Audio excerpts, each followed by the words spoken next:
The political clown car and circus made its way to Miami, Florida this week, and look at all the clowns that got out. And I just want you to listen to part of this shit show, guys. This is just ridiculous. And I'm going to go over some details here in a second, but I'm hoping to keep this video short. But I want you to see a couple of these clips.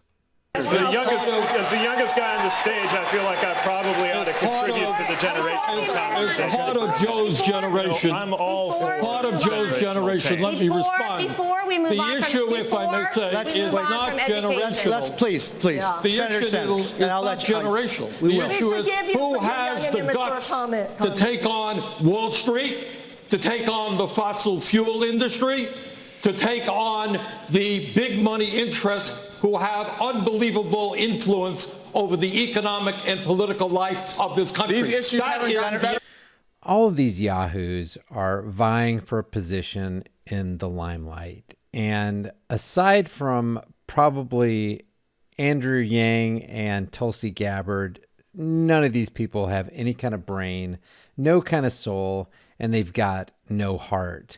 Am I saying I'm for Tulsi Gabbard or Andrew Yang? No, I'm not. None of these people are taking a principled position.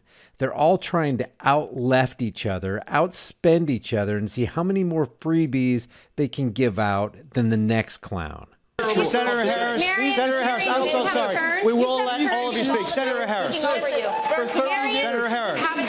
Please, we will let you all speak. Senator Harris. You can't afford to wait. Just a shit show. That's what it is. That's what you got here.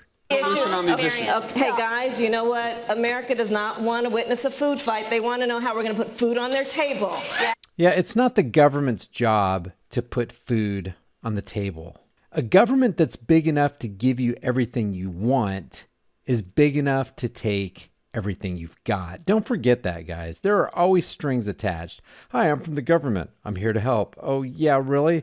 Well, in helping us, are you going to try to take our rights away?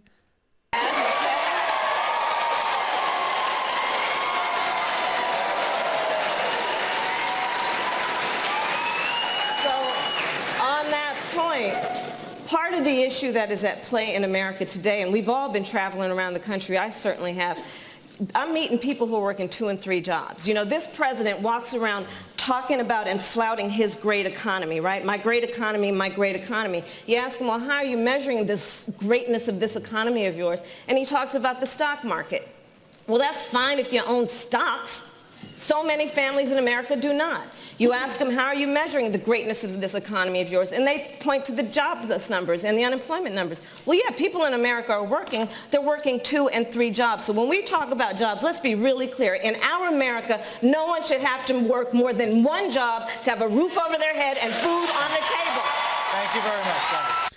And, of course, that always spells control, because when any talking head of government is offering you a handout, they cannot give you something that they haven't first taken from someone else. Anything they give you has to be stolen from the time and laboring energies of somebody else. Never forget that.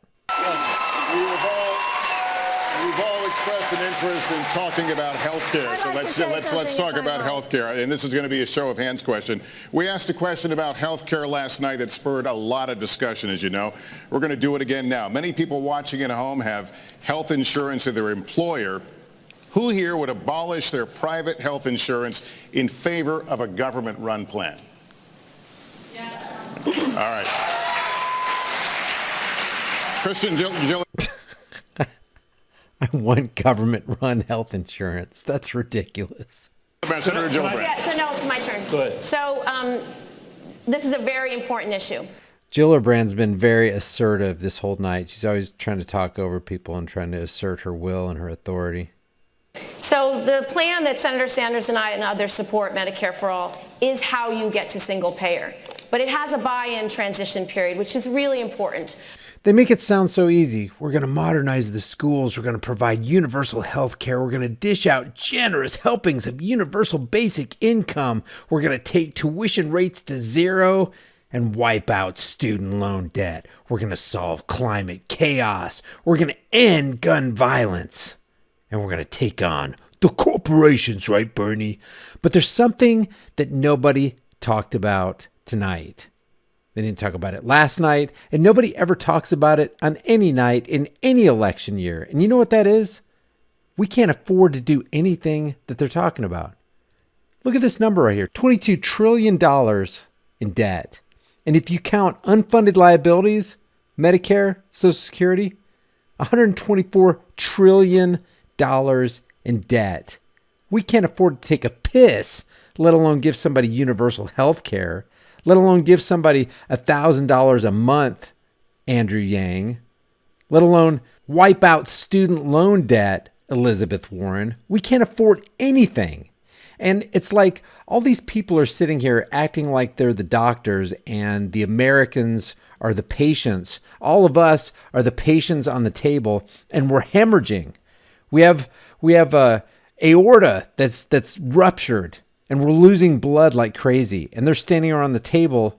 They're not trying to clip our toenails. They're trying to take our toes off because they're making things worse. Nobody's addressing this national debt crisis we have. We can't afford to go to war. We can't afford universal basic income. We can't afford universal health care. We can't afford the Green New Deal. And nobody's talking about the biggest problem the United States has and has had since at least 1913. Nobody's talking about the Federal Reserve banking cartel that got us into this whole mess with their fiat currency Ponzi scheme. Nobody's talking about the domestic terrorist organization known as the IRS. Why is nobody talking about it? Because these are all puppeticians. They're up there to be spokesmen and women. Should they be chosen? Should they be selected? Because it's not an election process. It's a selection process. And the bankers own everything. Amschel Rothschild said, "Give me control over a nation's money, and I care not who makes its laws." These people are bought and paid for. And the position they're vying for is to be the corporate talking head. All these people are they're employees of the Title 28, Section 3002 Federal Corporation. The United States means federal corporation. These are corporate employees, and they're going to look out for the corporate interests. And they can talk all they want about standing up to the corporations, right, Bernie? Bernie is a $174,000 a year corporate employee. He's going to look out for the corporate interests. This is a dog and pony show. This is political WWE, and don't get taken in by it for a second. I don't care if we're talking about Democrats. I don't care if we're talking about Republicans. It's all the same. These are puppeticians who are looking out for corporate interests. They're from the government, and they're here to help. I'll see you guys in the next heavily censored shadow ban video.